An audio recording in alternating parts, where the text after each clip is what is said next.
It's the 10th day of the Israel-Hamas war. The Israeli military is preparing for the next stages of the war against the Hamas militant group, while a humanitarian crisis looms over Gazans.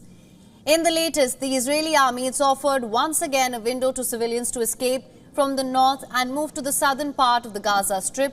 The evacuation of residents from the Rafah crossing is set to begin soon.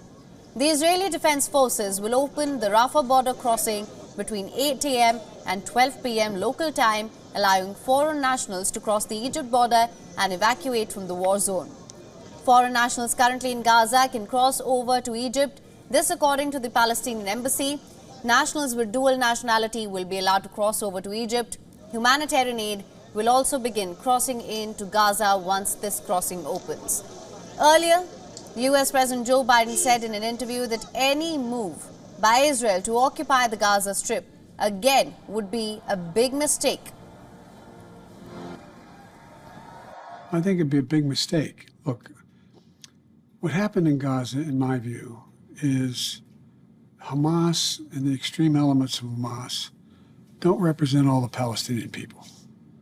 And I think that it would be a mistake for Israel to occupy Gaza again. But to going in and taking out the extremists, the Hezbollah is up north, but Hamas down south is a necessary requirement. U.S. and Israeli officials are also discussing the possibility of U.S. President Joe Biden visiting Israel at the invitation of Israeli Prime Minister Benjamin Netanyahu. A visit by Biden, that would be a strong show of support. The White House, however, has denied any comments on this.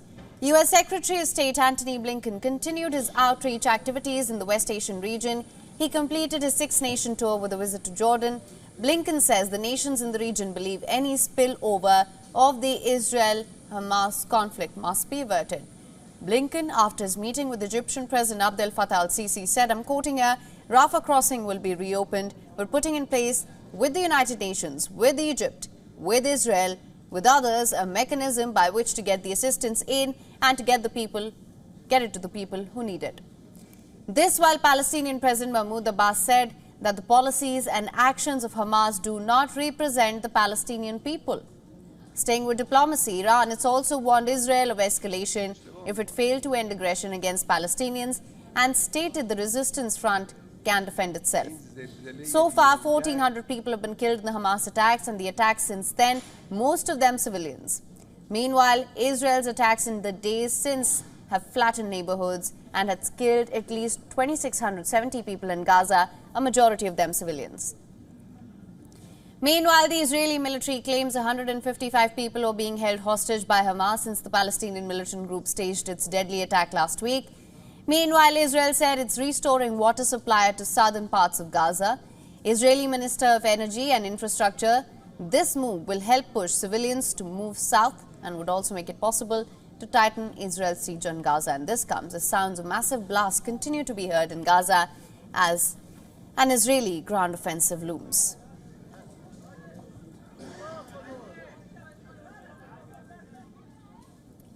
For more on this, our correspondent Siddhant Sibal, who's covering the conflict from the ground, has sent us this report from Ashkelon. Listen in.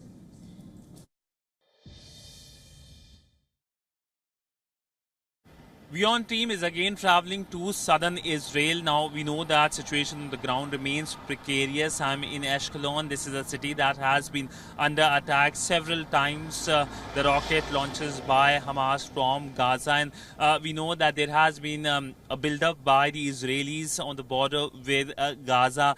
They're looking towards a ground assault to deal with Hamas hideouts. But there are worries over the Palestinians as well. There looks like a humanitarian situation that has been developing. And this is a humanitarian situation that has been a cause of global concern, with the UN and other world leaders also talking about it. So all in all, while on the ground situation remains dynamic and concerning, there's a lot of shuttle diplomacy that is taking place, hoping that there will be a resolution of the ongoing crisis.